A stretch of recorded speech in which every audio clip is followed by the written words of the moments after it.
Welcome to another Bible study. Today, I want to study about an incredible battle from a not so incredible man, at least in his own eyes. And this is about Gideon in Judges chapter 6 and 7. When God called Gideon, Gideon at first doubts the Lord. In verse 17, Gideon said to him, "O my Lord, if the Lord is with us, why then has all this happened to us? And where are all his miracles, which our fathers told us about, saying, Did not the Lord bring us up from Egypt? But now the Lord has forsaken us and delivered us into the hands of the Midianites."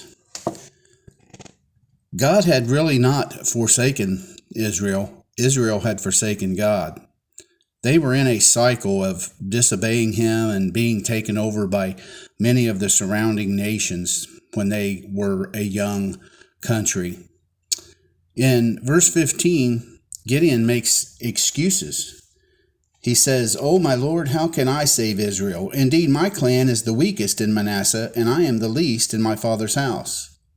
So you see, God called Gideon to a task, but he didn't think he was worthy. Just like David. When David was called, he was the youngest son of Jesse, and no one would have imagined that it would have been him that God had used. They would have thought that his oldest brother would be the one that God could use.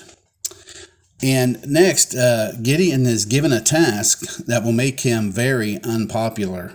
In verses 25 and 26 of chapter 6, it says, "Now it came to pass the same night, the Lord said to him, Take your father's young bull and a second bull of 7 years old, and tear down the altar of Baal that your father has, and cut down the wooden image that is beside it. And build an altar to the Lord your God on top of this rock in the proper arrangement, and take the second bull and offer a burnt sacrifice with the wood of the image which you shall cut down." So the people had turned to worshiping Baals, and now he is asked to tear down the altar to Baal and a statue that was built there, which was going to make him really, really unpopular with all the people. But he reluctantly obeys in verse 27. "So Gideon took 10 men from among his servants and did as the Lord had said to him, but because he feared his father's household and the men of the city too much to do it by day, he did it by night." And of course, when people found out what had happened, his life was threatened. Look at verse 30. "Then the men of the city said to Joash, Bring out your son that he may die, because he has torn down the altar of Baal, and because he has cut down the wooden image that was beside it." God protects Gideon here and calls him into battle to take Israel into battle against the Midianites. Before Gideon goes, he asks for assurance of the victory. In verse 37, "Look, I shall put a fleece of wool on the threshing floor. If there is dew on the fleece only, and it's dry all around on the ground, then I shall know that you will save Israel by my hand, as you have said." This is where we get the phrase, putting out a fleece.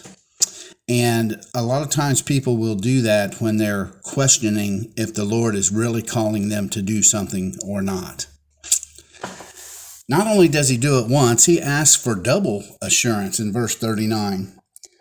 "Then Gideon said to God, Do not be angry with me, but let me speak just once more. Let me test, I pray, just once more with the fleece. Let it now be dry only on the fleece, but all the ground let there be dew." So, after all the hesitations, Gideon sets up camp to go to war with confidence in the Lord. And in chapter 7, verse 1, he's ready to go to war until the Lord tells him he has too many soldiers. Look at verse 2, chapter 7. "And the Lord said to Gideon, The people who are with you are too many for me to give the Midianites into their hands, lest Israel claim glory for itself against me, saying, My own hand has saved me." What? How can any army have too many soldiers? Look at verse 3. Now therefore proclaim in the hearing of the people, saying, Whoever is fearful and afraid, let him turn and depart at once from Mount Gilead. And 22,000 of the people returned, and 10,000 remained. So Gideon starts with an army of 32,000 men. And he tells everybody that's afraid to leave, and 22,000 cowards head to the house. Still, too many soldiers? Look at verse 4. But the Lord said to Gideon, The people are still too many. Bring them down to the water, and I will test them for you there. Then it will be that of whom I say to you, This one shall go with you, the same shall go with you. And of whomever I say to you, This one shall not go with you, the same shall not go.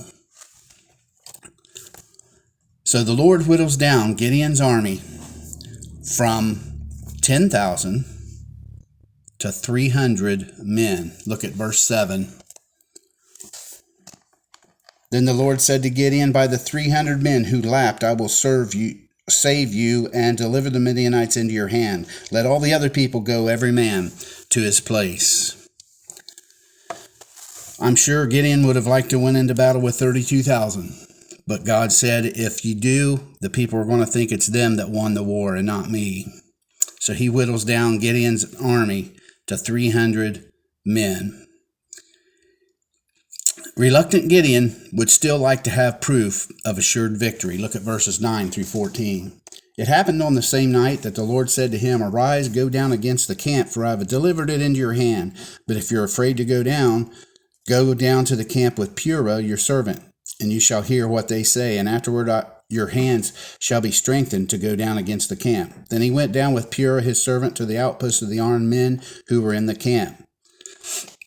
Now, the Midianites and Amalekites, all the people of the east, were lying in the valley as numerous as locusts, and their camels were without number as the sand of the seashore is in multitude. And when Gideon had come, there was a man telling a dream to his companion.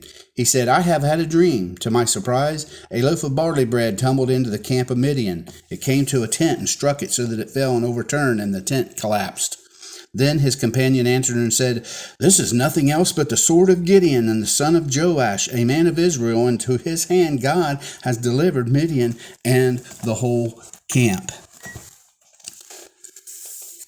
After all of this, Gideon finally worships the Lord in advance, giving thanks for the upcoming victory. Verse 15. And so it was, when Gideon heard the telling of the dream and its interpretation, that he worshipped. He returned to the camp of Israel and said, Arise, for the Lord has delivered the camp of Midian into your hand. Now, it's the soldiers who doubt Gideon as a commander.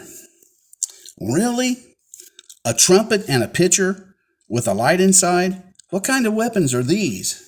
In verse 16, Gideon divided the 300 men into 3 companies, and he put a trumpet in every man's hand and empty pitchers and torches inside the pitchers. Strange weapons to go into battle with so few soldiers. But Gideon tells them to follow the leader, verse 17. And he said to them, Look at me and do likewise. Watch, and when I come to the edge of the camp, you do as I do. And this becomes a brilliant psychological war plan.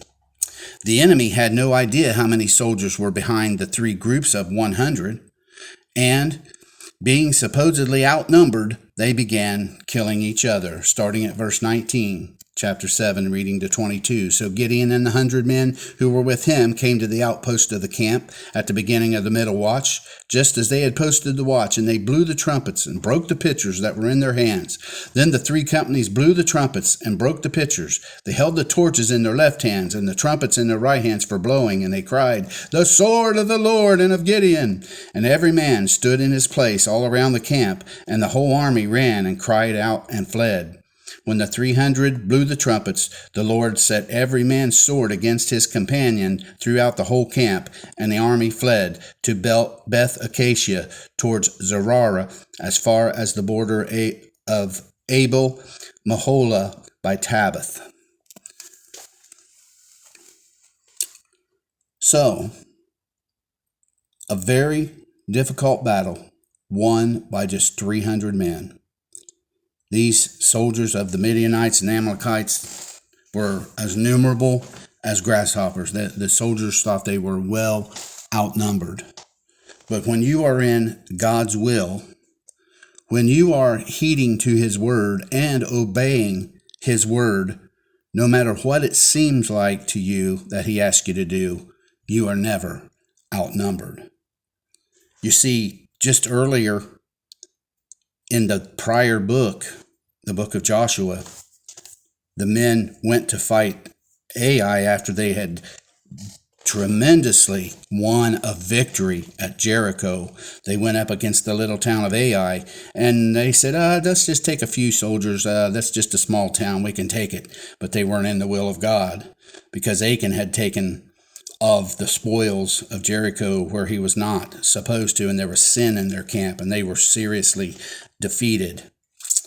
Now I want to ask you, what does the Lord ask you to do with seemingly impossible odds for success?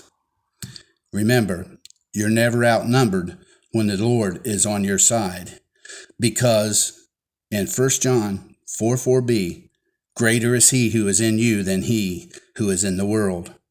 And in Isaiah 54:17a, it says, no weapon formed against you shall prosper. God bless you, and thank you for listening to this study today. I want to ask you, if you would, to go over to my wife's channel for more encouragement and for devotions that touch the heart. Her channel name is Sold Out to Him, so check that out when you get a chance, and come back again for another Bible study in God's holy word, Bible's hidden treasures.